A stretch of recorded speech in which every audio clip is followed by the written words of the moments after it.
Hello and welcome to the Fighting Moose podcast. I'm your host, Jason Hendrickson. This is a podcast where I retell stories, some fictional and some historical, that can be enjoyed by people of all ages. Today, we will look at the holiday of May Day, which occurs on the 1st of May. Now, I may be biased, but I think May is probably the greatest month of the year. Not only does it mean that the unofficial kickoff of summer is coming, Memorial Day here in the United States, it is also the month of my birth. We also celebrate two great days in the first 5 days of May. The first being the 4th of May, and the second being the 5th of May. So anyway, may the 4th be with you later this week, and tienes un Cinco de Mayo especial. Now, let's turn to today's story. I hope you enjoy. Let's begin.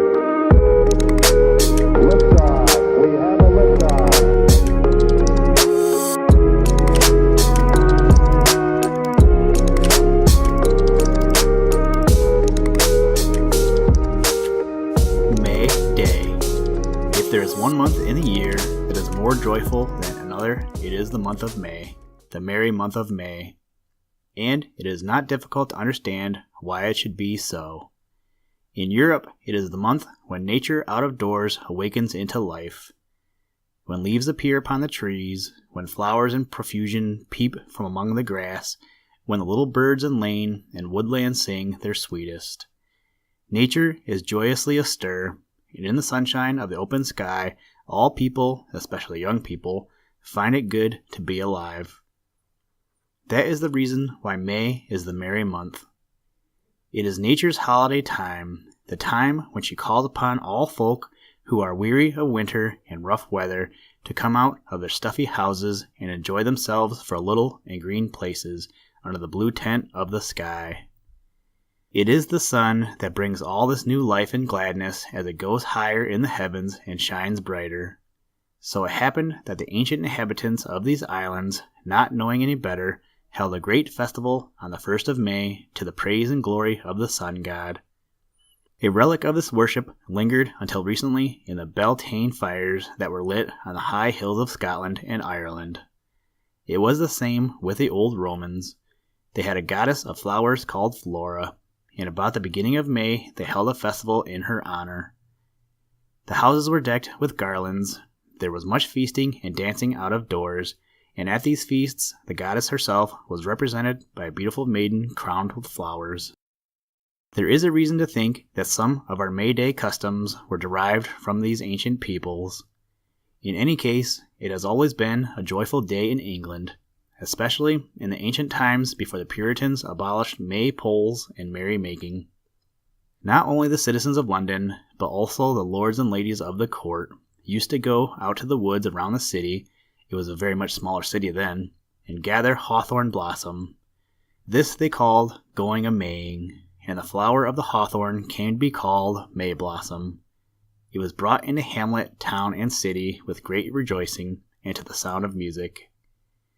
Then the whole day thereafter was spent in merrymaking. In every town and village there was a tall pole fixed, called a maypole. And on May Day this pole, the center of all the frolic, was made gay with great garlands of flowers. Every town and village also had a queen of the May, a maiden who was chosen for her beauty, and who sat apart crowned with flowers, an object of envy and admiration. The lads and lassies sang carols, played at such games as Kiss in the Ring, and danced the Morris dance. Not many of these customs now remain. The maypoles have disappeared, and very few of you children, I suppose, go a-maying.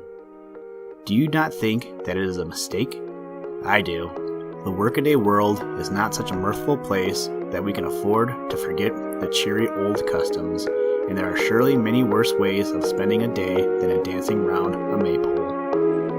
I am sure that you children would like to have the merrymaking of May Day brought back again.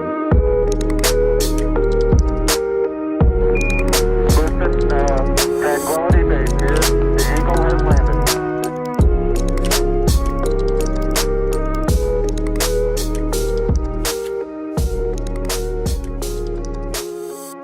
Thank you for listening to this episode of the Fighting Moose podcast. Please join us next time as we read either a story about Sherlock Holmes or another pirate story. My son requested another pirate story, so that's probably what it will be. Today's music was provided by the artist Drake Stafford. For more information, to download and or listen to audio or materials from all our recordings, or to contact us, please visit www.thefightingmoose.com, or you can follow links in the show notes. And as always, try and do a random act of kindness every day. Whoop! Shark attack, nom nom nom nom. Jellyfish, hand sandwich, turkey, snowman, dolphin, helicopter, last supper, monkey in a zoo. What? Gear shift.